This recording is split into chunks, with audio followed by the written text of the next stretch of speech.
Per aquest Sant Jordi us vull recomanar L'imperi del dolor, de Patrick Radden Keefe.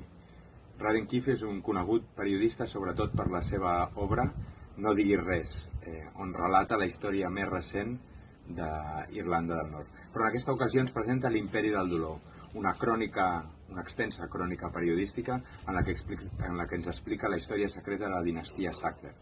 La dinastia Sackler és la propietària de la farmacèutica que va popularitzar l'Oxycontin, un opiaci venut en un inici com un analgèsic contra el dolor crònic, però que es va acabar popularitzant i utilitzant de forma massiva i que en definitiva va provocar milers i milers i milers d'addictes i sobretot milers i milers i milers de morts als Estats Units.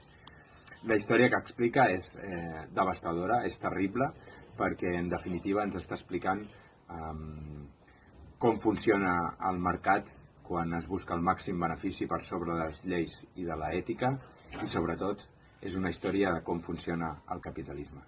Espero que us agradi i que el disfruteu.